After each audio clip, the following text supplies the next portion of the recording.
Hey everyone, welcome back to the Thylacine Studios podcast. I hope everyone had a fantastic holiday.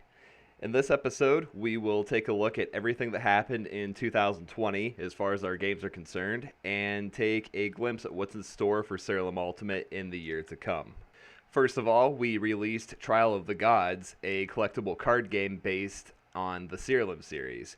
This is the first game we've ever released where I wasn't the programmer, and I think Jay did an awesome job on it. This game actually has a pretty interesting story behind it. I had always wanted to make a CCG based on Cerealum, and I always figured I'd use the rules from Final Fantasy VIII's Triple Triad minigame as the foundation for it. I just really have fond memories of playing that game as a child. Well, one day I randomly stumbled upon Jay's page on Itch where he was creating a game just like that. It was in the prototype phase, but showed a lot of promise, so I contacted him to see if he'd be interested in partnering up. And as luck would have it, he was already a Cerealum player and knew a lot about the game.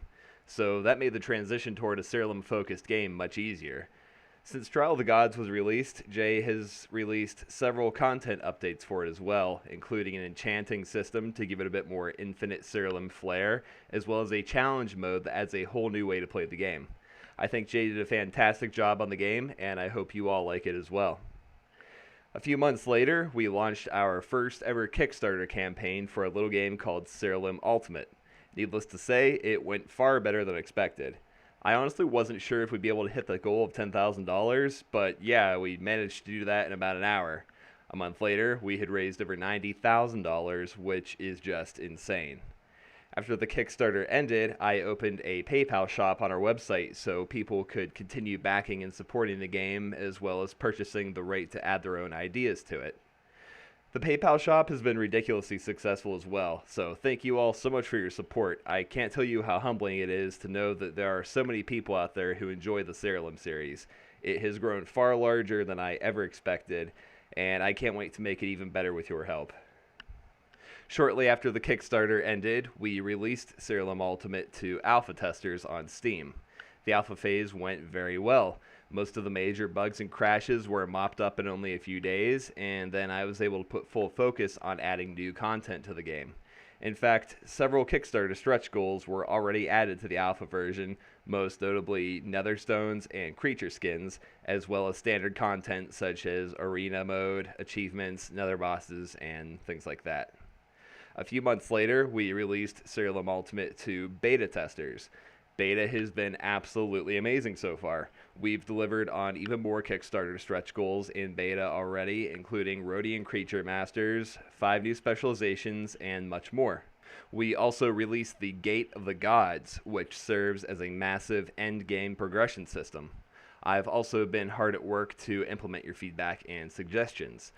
A huge thanks to everyone who has submitted bug reports and suggestions. The game is so much better with your help.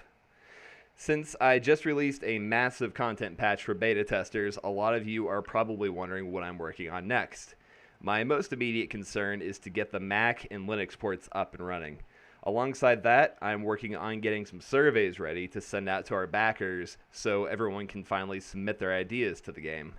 I'll have more details for you guys about these surveys in a future episode.